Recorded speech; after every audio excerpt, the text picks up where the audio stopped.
Hello बच्चों, स्वागत है सभी का। तो बच्चों, इस वीडियो के माध्यम से हम सीखने वाले हैं कि हिंदी के जो अनुच्छेद पूछे जाते हैं नवोदय विद्यालय के एग्जाम में, उसको करने का तरीका कितना हो सकता है, कैसे उसको करें, मतलब कितना आसान उसको हम कर सकते हैं। बच्चों, बहुत सारी चीजें मैं इसमें सिखाने वाला हूं, बस आपको पूरा वीडियो देखना है, ध्यान से समझना है। आप कभी भी गलती नहीं करोगे। मुझे पता है किस सवाल में बच्चे गलती करते हैं, उसी गलती को सुधारने के लिए आपके लिए स्पेशल वीडियो बनाया जा रहा है बच्चों। तो ध्यान से देखिएगा, सीखिएगा, स्किप मत कीजिएगा। हर एक चीज आपको स्टेप बाय स्टेप समझनी है बच्चों, ठीक है।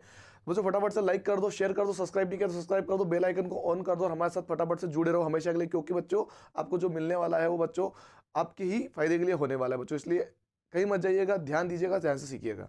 चलिए, सबसे पहले इसको बड़ा कर लेते हैं, क्योंकि दिख नहीं रहा है अच्छे से आपको, मुझे ऐसा लग रहा है। तो थोड़ा सा इसको इतना बड़ा करते हैं कि आपको प्रॉपर दिख पाए। चलिए, थोड़ा और बड़ा कर लेते हैं, इतना ठीक रहेगा।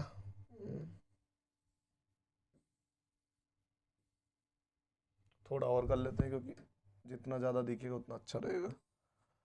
एक बार वो ट्राई करके देखते हैं कितना होगा। और ये कुछ ज़्यादा हो गया थोड़ा।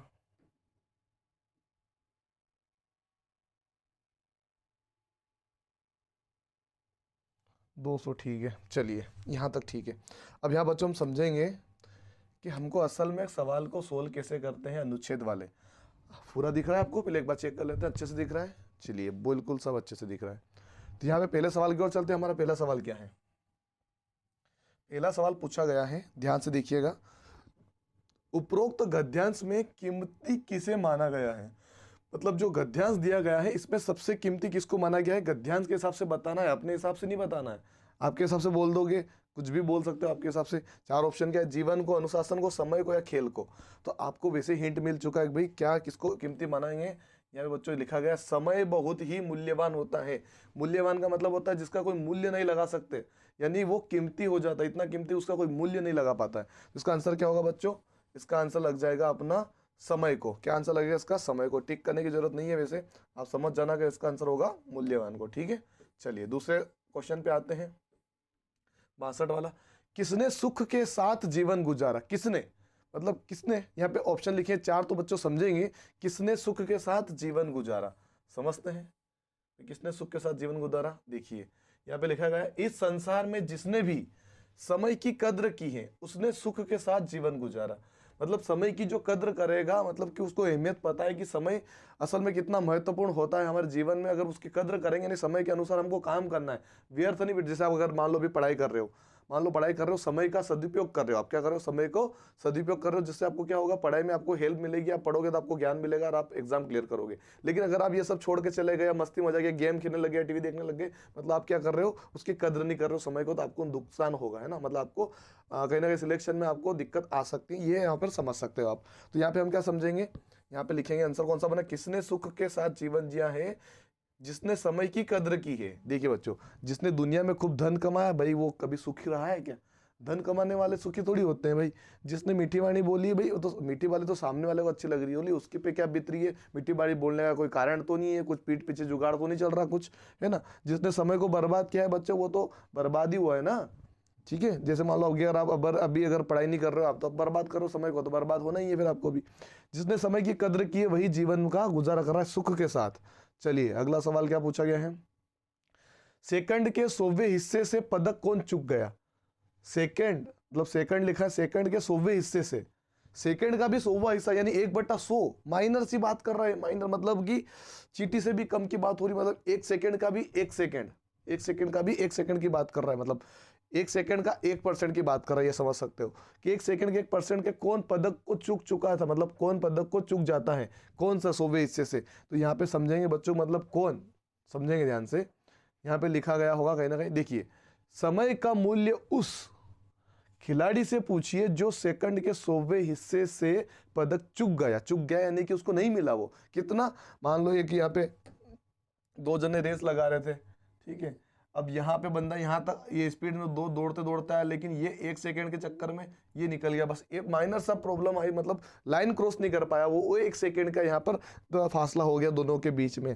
तो ये बात आपको समझ में आई कि किसके बारे में बोल गया था वो बोल रहा था खिलाड़ी के बारे में।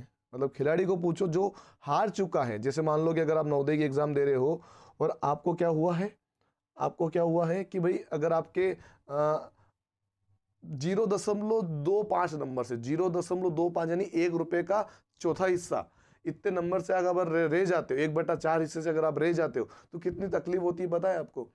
पता होगा। अगर आप एग्जाम देने के बाद आओगे ना तो रोना आ जाएगा आपको, ये मुझे पता है, रोना आ जाएगा, क्योंकि जो पढ़ाना बच्चे उसको एहसास होता है कि तकलीफ कितनी उठा उठा के लोग पढ़ते हैं और उसका सिलेक्शन नहीं होता है। हालांकि बहुत सारे बच्चे अपना पूरा ध्यान लगाते फिर भी नहीं हो पाती। उसी के लिए लाइन ये समझ लीजिए कि खिलाड़ी जिसने मामूली अंतर से पदक गंवा दिया है, किसने मामूली अंतर से आपका सिलेक्शन नहीं हुआ, ये यहाँ पे समझ सकते हो, उसी को उस चीज का पता है, उस वैल्यू पता है उस समय को। ठीक है, चलिए 64 वाला, छात्रों को समय की कदर करने से क्या लाभ होता है? छात्रों को समय की कदर करने से क्या लाभ होता है, चलिए समझते हैं।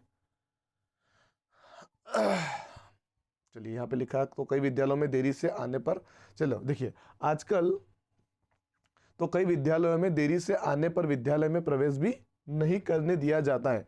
छात्रों को तो समय का मूल्य और भी अच्छी तरह समझ लेना चाहिए, क्योंकि इस जीवन की कद्र करके वे अपने जीवन के लक्ष्य को पा सकते हैं। अब समझते हैं, ऑप्शन में चलते हैं। मेरे को यहाँ पे लाइन समझ में थोड़ा थोड़ा आ रहा है, तो देखिए आप पकड़ पाते हो नहीं पकड़ पाते हो, ऑप्शन से समझेंगे हम। देखिए बच्चों, ऐसे सवालों को ऑप्शन से समझना पड़ता है। चलिए अब समझेंगे ध्यान से। आपका पहले आप ट्राई कर लो, आपको ABCD में से आपका कौन सा आंसर होगा, क्योंकि उसके अंदर कुछ ऐसे डिटेल में नहीं लिखा है स्पष्ट तौर पर कि इसका आंसर है। ठीक है, आप चाहो तो एक बार जाके देख लेना, कभी छूट गया हो तो। देखिए, छात्रों को समय की कदर करने से क्या लाभ होता है? वे स्वस्थ हो जाते हैं। भाई साहब, समय में क्या भाई स्वस्थ होगा? भाई नहीं हो सकता। वे मेधावी बन जाते हैं। मेधावी का मतलब मैं बता देता हूँ। मेधावी का मतलब होता है, एक योजना भी चली थी मध्य प्रदेश के अंदर या फिर पूरे इंडिया में भी हो सकता है, वो उन बच्चों को लिया जाता है जो एक अच्छे नंबर लेके आते हैं और उनको ना कुछ पैसे दिए जाते हैं सरकार की तरफ से। वो योजना चलती है जिसमें 1.5 लाख रुपए समथिंग सरकार की तरफ से आने वाले समय के लिए उनकी फीस भरने के लिए वो देते हैं, सरकार देती है। तो वो मेधावी बन जाते हैं। वे सभी विषयों में 100% अंक प्राप्त करते हैं। वे लोकप्रिय हो जाते हैं। भाई अच्छे नंबर लाने से लोग तो नफरत करने लग जाते हैं। लोग तो बुरा भला, रे टीप लिया होगा, ये कर लिया होगा, फलाना कर लिया होगा, तुक्के में निकल गया होगा। लोगों का लोकप्रिय नहीं होता है, वो दुश्मन बन जाता है अगर कुछ बन जाए अच्छा खासा तो। ठीक है, ये तो गलत हो गया। अब ये 2 ऑप्शन बचे, इसमें से ये हो सकता है सही या फिर ये हो सकता है। अब इसका मतलब था कि मेधावी बन जाते हैं, मतलब क्या होता है, वो एक अच्छा, मतलब उसको बुद्धि आ जाएगी, समझदार बन जाएगा। इसका मतलब मेधावी का मतलब क्या होता है? समझदार या बुद्धिमान व्यक्ति बोल सकते हो उसको। ठीक है, अब बुद्धिमान होगा तो ऑलरेडी 100%, मतलब सबके जरूर थोड़ी सब में 100% आ सकता है। अगर वो क्या समय का सदुपयोग करेगा तो हो सकता है उसको 100 में 100 नंबर मिले। हो सकता है क्या? नहीं, 90 नंबर भी बहुत अच्छे होते हैं, है ना। तो यहाँ पर 100% नंबर नहीं आते, भले वो कितना भी करे, बहुत सारी चीजें होती, परफेक्ट कुछ नहीं होता। तो यहाँ पर ये आंसर हमारा लगाना गलत होगा, इसलिए हमारा आंसर होगा ये मेधावी बन जाता है, वो समझदार बन जाता है, बुद्धिमान बन जाता है, उसको पता है कि समय में कैसा उसको यूज करना है, किस प्रकार से अपना दिमाग वो लगा सकता है। तो यहाँ पर क्या आएगा अपना आंसर? मेधावी बन जाते हैं। ठीक है, चलिए अब लास्ट वाला बच रहा है, इस गद्यांश का उपयुक्त शीर्षक होगा। अब सिंपल सी बात है बच्चों, इसमें क्या था, समय के बारे में सब कुछ बोला गया, तो समय का मूल्य, ये तो हर कोई बता देगा इसका आंसर क्या होगा, समय का मूल्य। चलिए अब हम दूसरे गद्यांश में चलते हैं, दूसरे अनुच्छेद में। चलिए आ जाओ भाई, दूसरा अनुच्छेद इधर से इधर घुमा लेते हैं, ये आ गया। चलिए पहले सवाल पे आता है 66 नंबर के, समय को सबसे अमूल्य वस्तु क्यों कहा गया है? समय को ही क्यों सबसे महत्वपूर्ण गया गया है बच्चों? इसलिए समय के बारे में बार बार आ रहे हैं इसके अंदर, मतलब आपको समय की वैल्यू देनी पड़ेगी अगर आपको सिलेक्शन माना है। चलिए अब समझते हैं समय को सबसे अमूल्य वस्तु क्यों माना गया। वस्तु समय, मतलब समय तो पता ही है क्या है, समय को कोई रोक नहीं सकता। चलिए, संसार में सबसे मूल्यवान वस्तु समय है। चलो ठीक है, खुद बोल रहा है तो भाई होगी इस मूल्यवान, हमको भी इसका एहसास है, क्योंकि दुनिया की अधिकांश वस्तुओं को, अधिकांश वस्तु यानी कुछ भी, चाहे आप पैसा ले लो या फिर आप कपड़े ले लो या कुछ भी चीज ले लो, घटाया बढ़ाया जा सकता है। नहीं, पैसे में कम भी कर सकता हूँ, ज्यादा भी कर सकता हूँ, वो तो मेरी क्षमता के ऊपर है। कमा सकते हैं या फिर गंवा सकते हैं, बर्बाद भी हो सकते हैं, सब कुछ इसके ऊपर रहता है। पर समय का एक भी क्षण यानी 1 सेकेंड भी बड़ा पाना व्यक्ति के बस में नहीं है, ना ही कम कर सकते हैं। अगर समय जो चीज निकल चुकी है उसको वापस ला नहीं सकते और पहले से आगे भी नहीं जा सकते। भविष्यवाणी कुछ नहीं होती है, जो होता है वो होता रहता है। ठीक है, समय को कोई भी चेंज नहीं कर सकता। ठीक है, तो समय के यहाँ पे क्या है, इसमें स्पष्ट लिखा जाएगा कि भाई समय को घटाया बढ़ाया नहीं जा सकता, इसका एक क्षण भी घटाया बढ़ाया नहीं जा सकता। हमारा आंसर क्या हो जाएगा इसके अंदर? हमारा हो जाएगा ए वाला ऑप्शन बिल्कुल करेक्ट होगा। इसके अलावा कोई देखने की जरूरत हमको नहीं है। चलिए दूसरा क्वेश्चन पढ़ते हैं, क्या है इसके अंदर? विद्यार्थी जीवन का उद्देश्य है। विद्यार्थी जीवन का क्या उद्देश्य? जीवन को खुशी बनाना, गुरुओं का आदेश मानना, व्यक्ति के जीवन में समय का महत्व, शिक्षा प्राप्त करना। चलिए समझते हैं।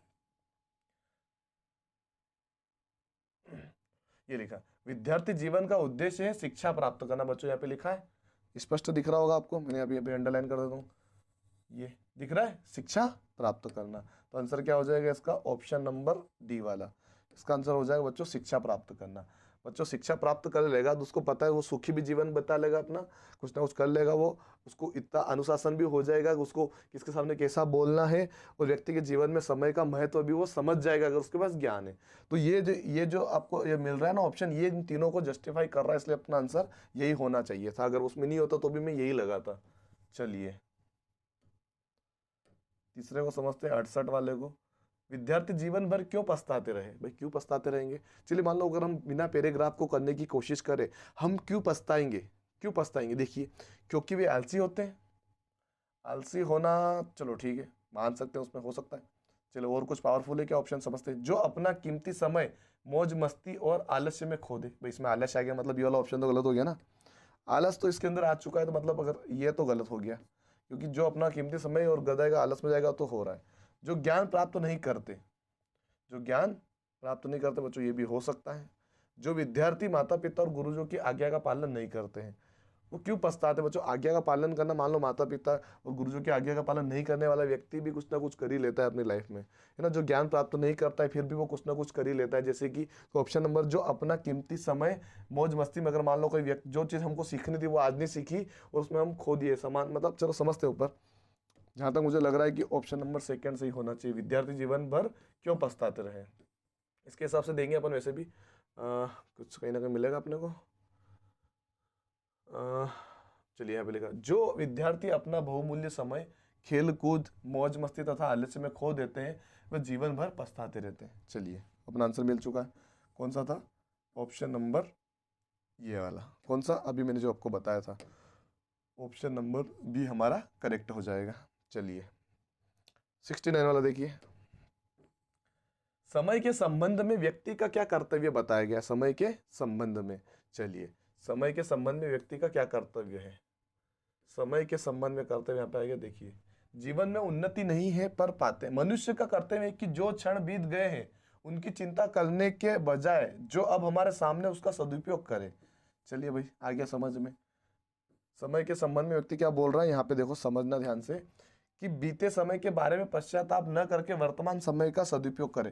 यानी जो बीत गया उसको छोड़ो। यानी अगर आप पढ़ाई कर रहे हो अभी, जैसे मान लो आपने क्या किया पिछले 6 महीने में, 8 महीने में, वो तुम्हारे काबिल है या नहीं है वो आपको पता होगा। हमने क्या किया, हमने गलत उपयोग किया, सही उपयोग किया, उसको आइडिया नहीं। लेकिन अब जो समय आ रहा है, अब इसमें क्या करते हो ये भी आप पे डिपेंड करेगा। यानी आप उसको सदुपयोग में लीजिए, अच्छे से पढ़ाई कीजिए और सिलेक्शन पाइए, ये यहाँ पर समझ सकते हो। तो ऑप्शन नंबर सी हमारा करेक्ट हो रहा है यहाँ पे। बीते समय के बारे में पश्चाताप न करके वर्तमान समय का सदुपयोग करें। आपके साथ पहले क्या हुआ वो छोड़ के आज की सोचिए और काम चालू कीजिए अपना। उपयुक्त ध्यान से उपयुक्त शीर्षक समझाइए। सिंपल मतलब क्या सिंपल, इसका आंसर है समय का सदुपयोग। सिंपल तरीके से बच्चों इसमें आंसर अपना मिल रहा है। ठीक है, समय और मनुष्य, भाई कोई दिक्कत नहीं। विद्यार्थी और समय, अमूल्य समय, उत्तर क्या लिखा, उत्तर क्या लिखा, इसमें कुछ नहीं है, अमूल्य समय उत्तर नहीं। इसका समय का सदुपयोग करना, समय सबके पास होता है लेकिन उसका इस्तेमाल कैसे करना होता है वो उसी पे व्यक्ति पे डिपेंड करता है जो उसका यूज कर रहा है। यानी अगर मैं यहाँ पे खड़ा हूँ, मैं पढ़ा रहा हूँ, अगर मैं इसको नहीं पढ़ा है, अगर मैं कुछ और करता हूँ जो कि मेरे को जरूरी अभी होता जैसे, तो मैं वो करने चला जाता। लेकिन अभी फिलहाल में ये मेरे लिए जरूरी था तो मैंने ये चीज शुरू की यहाँ पर। ठीक है, चलिए आगे चलते हैं। अनुच्छेद कौन से में आते हैं हम? अनुच्छेद आते हैं अब तीसरे वाले में।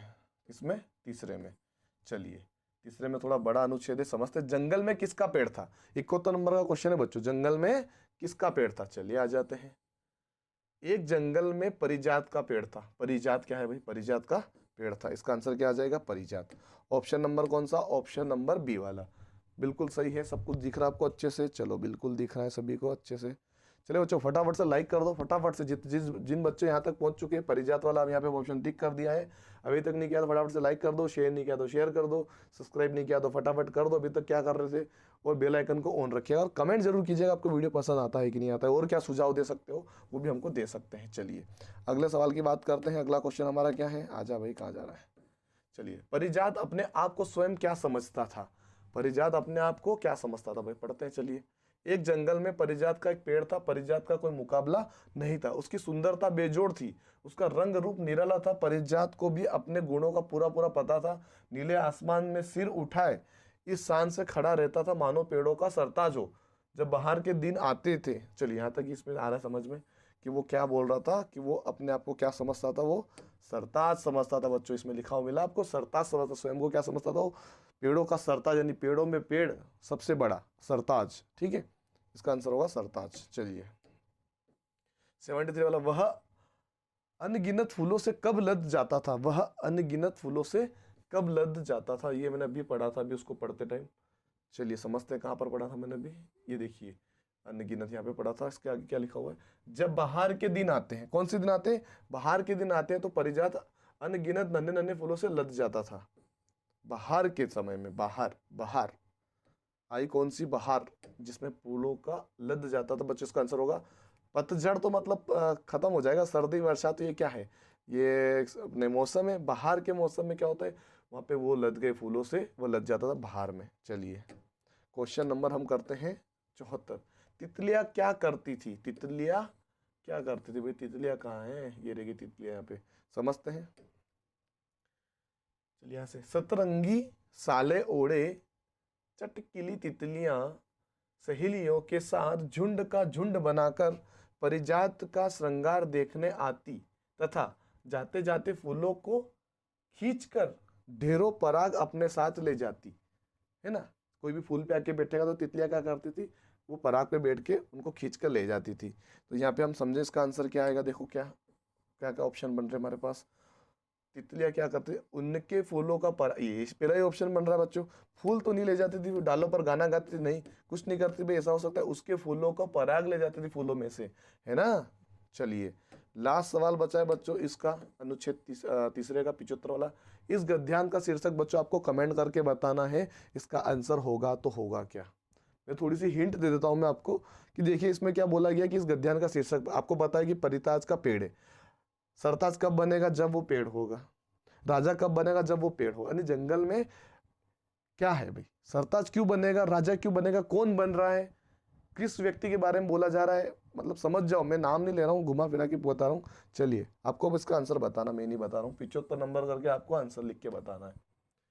चलिए अगले सवाल पे आते हैं हम सीधे 76 के अंदर। बढ़ती जनसंख्या ने किसे जन्म दिया है, बढ़ती जनसंख्या ने किसे जन्म दिया है। बढ़ती जनसंख्या ने अनेक प्रकार की समस्या को जन्म दिया है। किसको दिया है, अनेक प्रकार की समस्याओं को। ऑप्शन नंबर आपको बी दिख रहा है, और अनेक प्रकार की समस्याओं को यहाँ पर जन्म दिया है। बहुत ही अच्छा सवाल था, सिंपल भी था। चलिए विकास कार्य क्यों नहीं दिखाई देते, विकास कार्य क्यों नहीं दिखाई दे रहे, समझते हैं। चलिए भाई विकास कार्य क्यों नहीं दिखाई देते, यहाँ तक तो पढ़ लिया था। रोटी कपड़ा मकान की कमी, बेरोजगारी, निरक्षरता, निरक्षरता, कृषि उद्योगों के उत्पादनों में कमी आदि। हम जितना अधिक उन्नति करते हैं या विकास करते हैं, जनसंख्या उनके अनुपात में कहीं अधिक बढ़ जाती है। यहाँ पे बच्चों समझो ध्यान से, जनसंख्या मतलब हम जितनी उन्नति कर रहे हैं, जनसंख्या और बढ़ती जा रही है। हम जैसे मान लो अपने घर पे परिवार में हम 2 जने को खाना, लेकिन एक और बच्चा आ गया, मतलब कैसे आ गया वो सब छोड़ो, कैसे आ गया, मतलब दोस्त आ गया, समझ लो टिफिन अपने पास क्या है, एक टिफिन है उसमें 2 रोटी है केवल, और तीसरा व्यक्ति आ गया, तो कहीं ना कहीं बांटनी पड़ेगी ना अपने को, पूरा पेट नहीं भराएगा, 3 व्यक्तियों में 2 रोटी बांटनी पड़ती, पहले एक एक दोनों खा रहे थे, तो वहां बढ़ गई जनसंख्या, बढ़ गई तो क्या हुआ, कमी आ गई यहाँ पर, है ना, खाने पीने की कमी आ गई। ये समझ सकते हो, यानी जनसंख्या का बढ़ना ही क्या कहलाए बच्चों, विकास में देरी कर रहा है। जनसंख्या की वृद्धि के कारण, जनसंख्या जितनी बढ़ेगी उसमें क्या होगा बच्चों, वो दिक्कतें आएगी, समान चीजें कम पड़ेगी। यानी अगर एक मकान में एक ही कमरा है, तो 2 जनों का घर नहीं बचा सकते उसके अंदर, उसमें पार्टीशन करना पड़ेगा, या फिर एक और मकान बनाना पड़ेगा, एक और कमरा बनाना पड़ेगा। ये सब समझ सकते हो आप, जिसमें आपको जगह की कमी और हो जाएगी। चलिए बढ़ती जनसंख्या ने इनमें से किस समस्या को जन्म नहीं दिया, बढ़ती जनसंख्या ने इनमें से किसको जन्म नहीं दिया था। बढ़ती जनसंख्या में किसको जन्म नहीं दिया था, समझते हैं। बढ़ती जनसंख्या में अनेक प्रकार की समस्या को जन्म दिया था। रोटी कपड़ा एक समस्या है, मकान की कमी एक समस्या है, बेरोजगारी, निरक्षरता की कमी है, कृषि और उद्योग की भी कमी है। तो कपड़ा मकान बेरोजगारी, कपड़ा मकान बेरोजगारी रोटी, चलिए ये सब कुछ ज़्यादा ऑप्शन में समझते हैं। ये ऑप्शन बच्चों इसमें बढ़ती जनसंख्या में समस्या पैदा की है, इसने भी की, इसने भी की, केवल दहेज के बारे में कुछ भी नहीं लिखा है। तो दहेज के बारे में यहाँ पर कोई समस्या नहीं लिखी गई है। बढ़ती जनसंख्या में इनमें से किसी समस्या को जन्म नहीं दिया है। दहेज तो अभी भी थोप थोप के मांगा जा रहा है, इसमें कोई समस्या ही नहीं है। ये लोगों के इधर से मांगे या दूसरा मांगे, मतलब ये सब ऑप्शन गलत थे। ऑप्शन नंबर डी हमारा करेक्ट था। चलिए अगले सवाल पे आते हैं। अगला सवाल है हमारा 79 वाला। बढ़ती जनसंख्या के समक्ष कौन से प्रयास असफल दिखाई देते हैं? बढ़ती जनसंख्या के समक्ष कौन से प्रयास असफल दिखाई दे रहे हैं? चलो, असफल कौन सी समस्या दिखाई दे रही है, कौन से प्रयास समझते हैं। यहाँ पे देखो असफल तो लिखा है। बढ़ती जनसंख्या के समक्ष सभी सरकारी प्रयास असफल दिखाई दे रहे हैं। सभी सरकारी प्रयास क्या लिखा है? सभी सरकारी प्रयास। बच्चों ऑप्शन नंबर ए हमारा करेक्ट है। चलिए, लास्ट क्वेश्चन आ चुका है। नगण्य शब्द का सही अर्थ है। बच्चों इसको मैं ही बताऊंगा आपको, लेकिन मैं समझाते हुए बताऊंगा। अगर आपको समझ में नहीं आता है उसका आंसर कैसे हम पता लगा सकते हैं। पहले इसके बारे में थोड़ी सी लाइन यहाँ पे लिखी गई है, थोड़ा सा मैं आपको बता देता हूँ, उसको पढ़ लेते पहले। ये देखिए, कृषि उत्पादन और औद्योगिक विकास बढ़ती जनसंख्या के सामने नगण्य सिद्ध हो रहे हैं। नगण्य मतलब क्या हो रहा है, समझिए ध्यान से।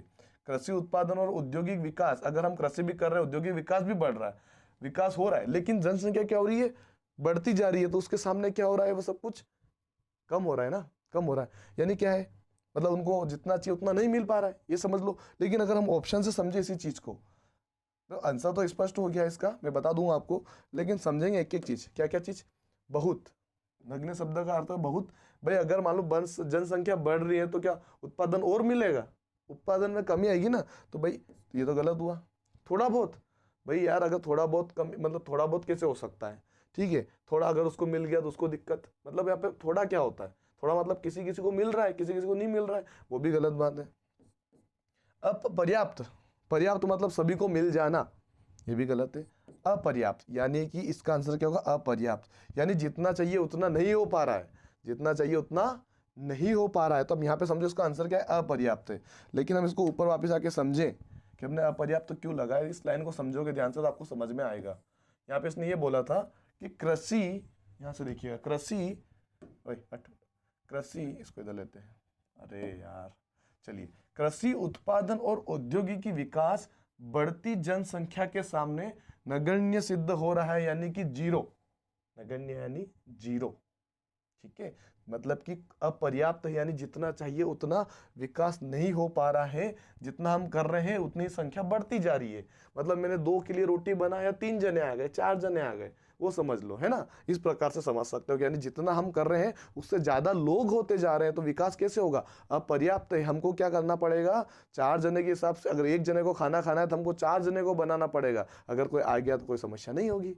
ठीक है बच्चों, तो ये थे हमारा आज का लेसन था, हिंदी में कैसे सोल्व करें।